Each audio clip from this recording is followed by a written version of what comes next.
Niba murimo kumvira ijwi muri kuri La Pervenche TV mu kiganiro mwibanga ry'umunsi. Tubahaye ikaze.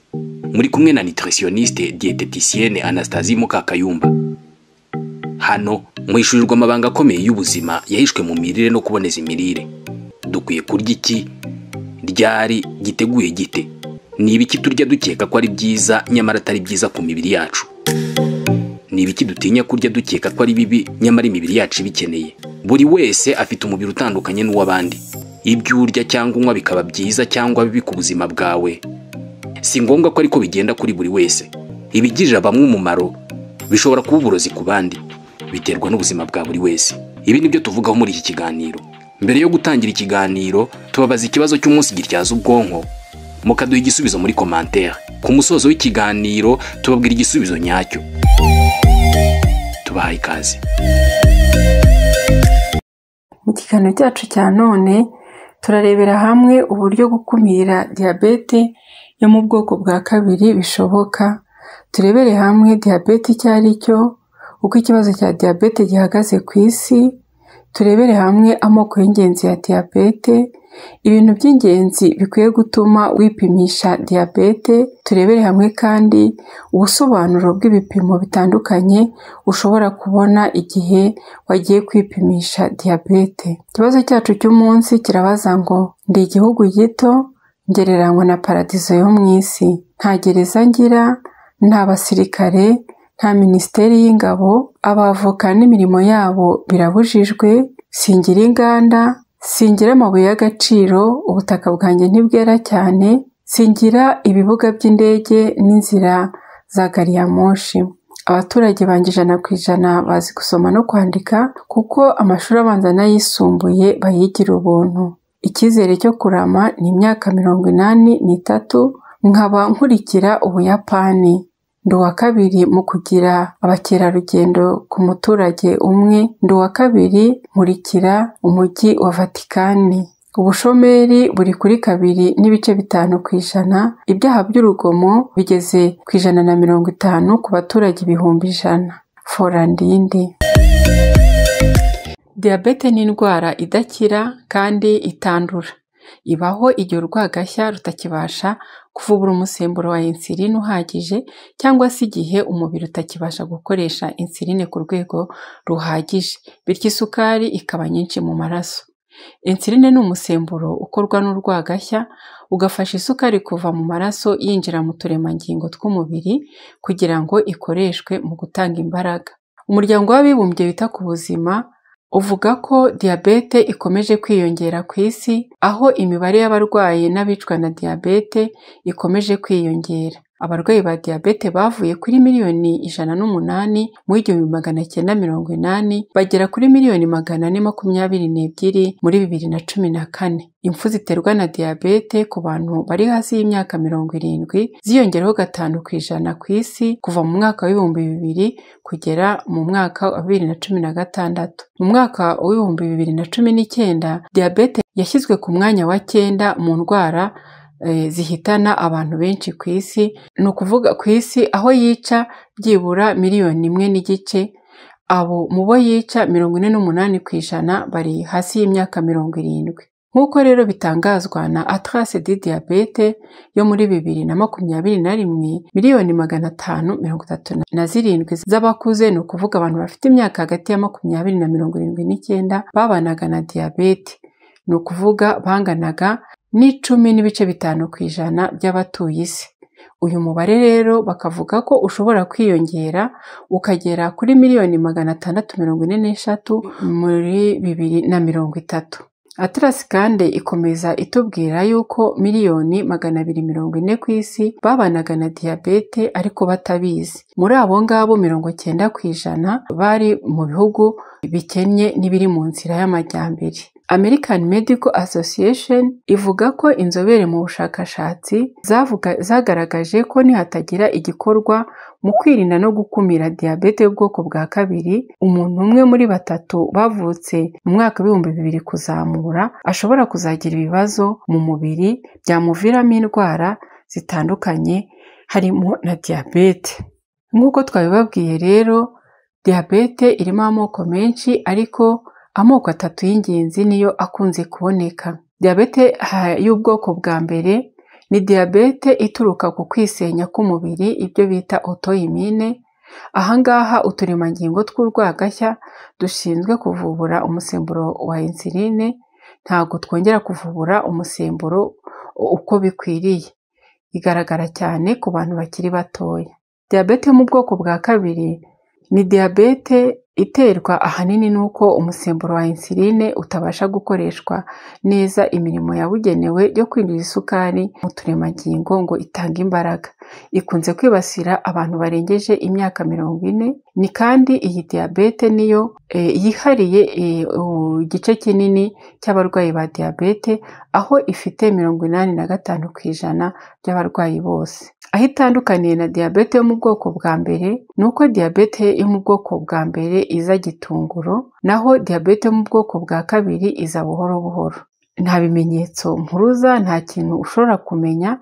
Akenshi na kenshi umuntu ayimenya yagiye kwipimisha, atanagambiriye kuyipimisha. Yakoresha check-up akaza kubona ko ibipimo bye, akabwirwa n'abaganga ko ibipimo bye bya diyabete bizamutse. Kenshi cyane nta kintu na kimwe aba agaragaza cyamukangurira kuvuga ko cyangwa gutekereza ko arwaye diyabete. Ikindi ni uko ashobora kuyimenya bitewe n'uko hatangiye kugaragara zimwe mu ngaruka zayo zibanza. Diyabete rero ya gatatu ni iy'abagore batwite. Aha iyi diyabete iterwa n'uko habaho imihindagurikire y'imisemburo mu mubiri w'umugore utwite, ndetse akenshi igendana no kwiyongera kw'ibiro mu buryo budasanzwe, bigatuma umubiri utabasha gukoresha neza umusemburo wa insuline, aribyo bita insulino resistance. Ibyo bigashobora kuganisha umuntu kuri diyabete. Hari ibintu rero bikwiriye gutuma umuntu yipimisha diyabete. Ni ukuvuga ngo ukwiye kwipimisha diyabete cyangwa se ukwiye kujya uhora wipimisha diyabete niba ufite cyangwa wibonaho ibi bikurikira. Umuntu ufite ibiro byinshi cyangwa se umubyibuho ukabije agira ibyago byinshi byo kurwara diyabete, kuko uturemangingo tw'umubiri we tuba twarakiriye isukari nyinshi tukaguka. Ibi rero bikongera insulino resistance. Ni ukuvuga ngo insuline, icyo bita insulino resistance, ni ukuvuga ko umusemburo wa insuline ukomanga kugira ngo uturemangingo dufungure, isukari yinjire, bikanga. Bityo isukari ntibashe kwinjira mu mubiri ngo ikoreshwe, noneho igatembera mu maraso irengeje ibipimo byabugenewe. Niba rero ufite ibiro byinshi cyangwa umubyibuho ukabije, ukwiriye kujya ugira ibihe byo mu mwaka nk'inshuro 2 mu mwaka wipimisha ukareba uko uhagaze ku bijyanye na diyabete. Ikindi gishobora gutuma cyangwa cyagukangurira gutekereza gupimisha diyabete ni igihe ufite umuzenguruko wo ku nda ufatirwa ahagana ku mukondo, igihe ufite santimetero zirenga 102 z'umuzenguruko ku bagabo, n'igihe ufite santimetero ziri hejuru ya 88 ku bagore. Aha rero bituma habaho insulino resistance, kwa gukomanga kwa insuline ntikingurirwe, bigatuma isukari itabasha kwinjira mu turemangingo ngo ibashe gukoreshwa itanga imbaraga. Ushobora, niba mu muryango wawe mubo mufitanye isano ya hafi harimo urwaye diyabete, icyo abashakashatsi batandukanye bahurijeho ni uko iyo umubyeyi umwe yarwaye diyabete y'ubwoko bwa kabiri, abamukomokaho baba bafite ibyago bingana na 40% byo kurwara diyabete bakiri bato cyangwa se bakuze. Naho iyo ababyeyi bombi barwaye diyabete, ibyago byo kwirwara ku babakomokaho birazamuka bikagera kuri 70%. Murabyumva ko ahangaha ari ibipimo birengeje 70%, ni igipimo kinini cyane. Akenshi ababyeyi barwaye diyabete hari ibintu baba barabujijwe gukoresha, nyamara bagakomeza kubiha abana babo bavuga ngo bo ni abana. Rero mujye mumenya yuko abana nabo babakomokaho baba bafite ibyago byinshi by'uko bashobora kurwara nabo diyabete, kubera ko heredite ifavoriza diyabete. Ikindi twavuga ku bantu bafite ibisanira byo mu muryango bya hafi by'abantu barwaye diyabete, ikindi bagomba kwirinda cyangwa se niba ari ababyeyi bakwiye kurinda abana babo, ni uko bagomba kubarinda umubyibuho ukabije, bakabarinda gukoresha ibiribwa bizamura isukari cyane bifite indegise glycemique iri hejuru ya 70%. Aha twababwira nk'ubuki, tukababwira za limonade, amafanta atandukanye, tukababwira ifiriti, ibirayi binombye, ibintu byokeje, amasukari, ibisuguti. Ibyo ni ibintu bakwiriye kujyana buhoro, ntabwo nubwo utabibabuza burundu, ariko mu buryo bwo gukumira ukwiriye kugabanya ibyo bintu, utekereza ko bishoboka cyane ko mu bana bawe hashobora kuzagira ababonekamo. Ku ruhande rw'abana nabo ntabwo baba bakwiriye kumva ko icyo kibazo ari icy'ababyeyi. Aha ngaha turabivuga kugira ngo abantu bakanguke, kugira ngo ubushakashatsi tuba twashyiriwe ahagaragara n'ababukoze bushobore kudufasha mu kugira ibyo twunguka, tugire n'ibyo dukumira. Ukwiye rero kandi kuyipimisha diyabete niba waratwise ukagira diyabete, mbese waragize ya diyabete gestationnelle twabonye haruguru. Ubushakashatsi bwakozwe n'ikigo gishinzwe gukontorora indwara cyitwa CDC bwagaragaje ko 50% by'abagore bagize diyabete batwite bagira ibyago byinshi byo kurwara diyabete yo mu bwoko bwa kabiri. Akaba ariyo mpamvu bakwiriye kwirinda umubyibuho ukabije nyuma yo kubyara, ndetse bakirinda gukoresha ibiribwa bifite ubushobozi bwo kuzamura isukari yabo cyane mu maraso. Abandi bantu bakwiriye gutekereza gukora ubugenzuzi bw'isukari mu maraso yabo ni abantu badakora siporo, cyangwa se abantu bakora akazi bakamara umwanya bicaye cyane. Iyo udakora siporo bituma isukari yawe idakoreshwa neza mu mubiri, bikaba byakuviramo diyabete n'izindi ndwara zitandukanye, kubera ko urwagashya rutabasha kuvubura umusemburo wa insuline uhagije. Ukwiriye rero nawe kwipimisha diyabete niba ufite imyaka iri hejuru ya 35. Birumvikana ko uko tugenda dusaza niko n'uturemangingo twacu dutandukanye tudufasha mu buryo butandukanye mu kubaho, mu kutuvuburira imisemburo itandukanye. Hano turavuga cyane twa turemangingo twacu two mu rwagashya tudufasha kuvubura umusemburo wa insuline. Ubushobozi bwabwo bugenda bugabanuka uko imyaka yacu igenda yigira imbere, bityo rero uko dukura mu myaka tugomba kugira amakenga yo kujya turebesha nibura 2 mu mwaka uko duhagaze ku bijyanye na diyabete. Wasanga uri muzima ukarushaho kwirinda ibintu bishobora kugukururira kurwara diyabete mu buryo bworoshye. Igihe rero umuntu afite nanone umuvuduko munini w'amaraso, kuko umuvuduko ari kimwe mu byongera ibyago byo kurwara diyabete bitewe no kwangirika k'udutsi dutoya tujyana amaraso mu bice bitandukanye by'umubiri. Abanywa ibitabi, abanywa inzoga, cyangwa se ababinywa byombi, itabi n'inzoga ni kimwe mu bitera ingaruka nyinshi n'indwara zitandukanye, kuko byangiza umwijima n'urwagashya. Abandi bantu baba bagomba kwipimisha diyabete kandi bakareka n'iyo myitwarire ni abantu bakunda gufata ibitera imbaraga ku mafunguro yabo ya buri munsi, ugasanga ubwinshi bwabyo buruta ubw'ibindi biribwa biri ku isahani. Ibi bituma umwijima n'urwagashya bikora cyane, bikongera ibinure bya triglyceride mu maraso bishobora kuba byatera indwara zitandukanye harimo na diyabete. Ibitera imbaraga rero by'ibinyamafufu n'ibinyamasukari ntibigomba kurenza 55% ku muntu muzima ufite ibiro biringaniye nta na diyabete cyangwa se indi ndwara arwaye.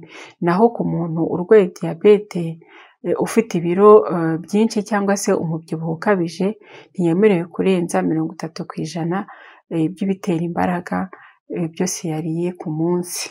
Undi muntu ufite ibyago byo kurwara diyabete rero ni umuntu ubana n'umuhangayiko mwinshi n'intimba, stress na anxiety.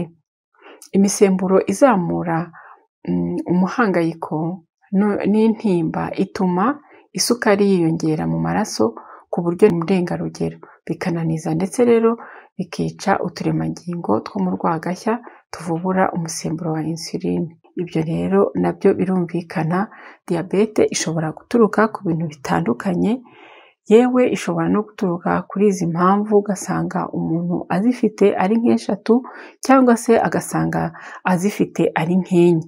Igihe rero wibonaho gutya, witegereza ko bizaba kera kugira ngo wipimishe. Kwisuzumisha ukamenya uko ahagaze ni ingenzi cyane. Ni ryari tuzavuga ko umuntu ari muzima? Ni ryari tuzavuga ko ari pre-diabétique? Ni ryari tuzavuga ko arwaye diyabete?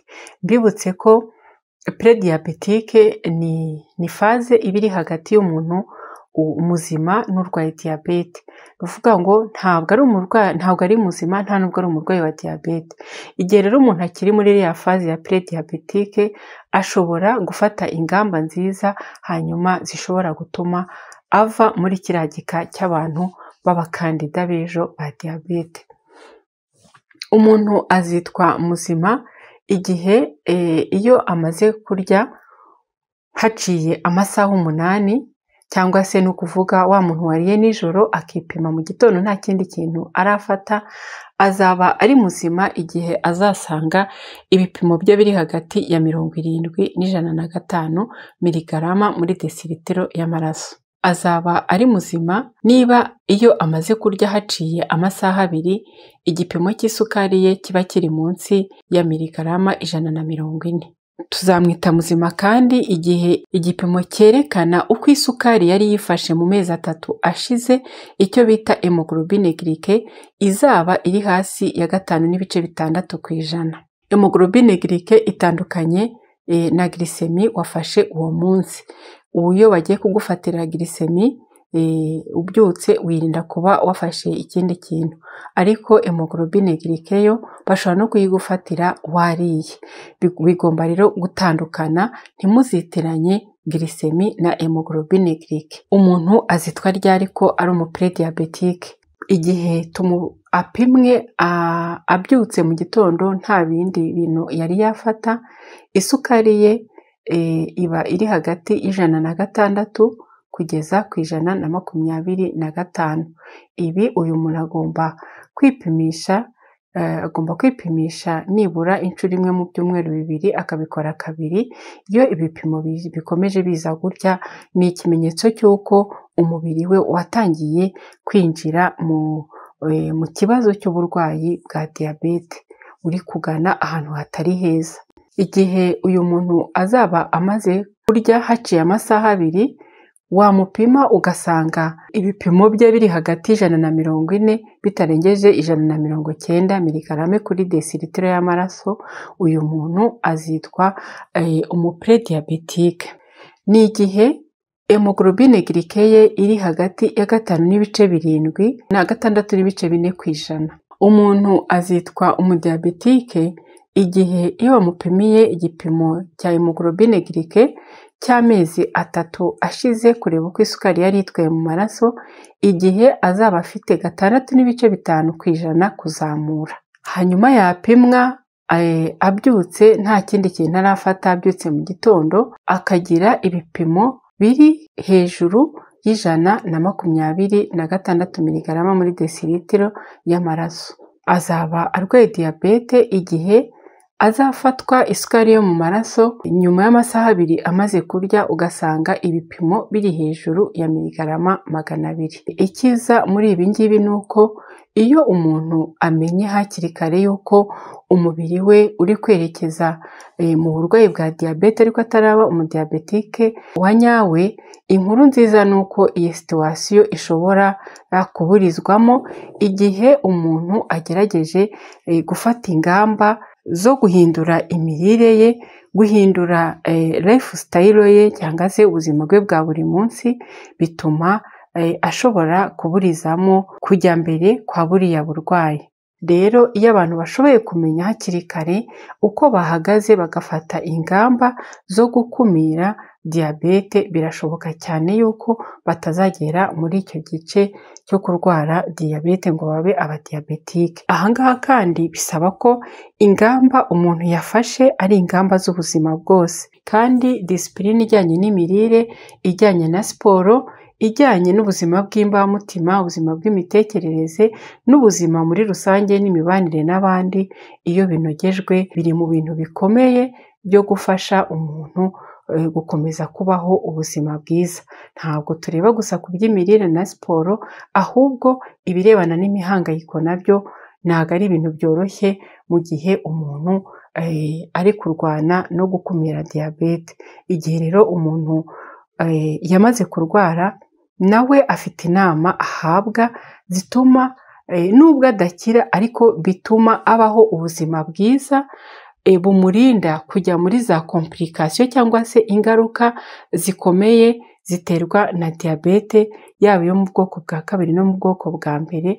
Aba agize amahirwe yo gukumira kuzagera muri ziriya komplikasiyo, ndetse ubushakashatsi buvuga ko ubyitwayemo neza aramba imyaka idatandukanye cyane n'iya bagenzi be bari mu kigero kimwe. Ku birebana n'uburambe ntabwo biba bitandukanye cyane, bituma rero ubuzima bwe bwongera kubona karite nziza. Ndabashimiye ko mwakurikiranye iki kiganiro. Igisubizo cyacu cy'uyu munsi ni igihugu cyitwa Andorre. Mwumvaga ikiganiro mu ibanga ry'umunsi mugezweho na nutritionniste diététicienne Anastasie Mukakayumba. Turabashimira ko mwadukurikiye. Kugira ngo utazajya ucikanwa n'izi video n'ubutumwa buzirimo, kanda handitse s'abonner cyangwa subscribe.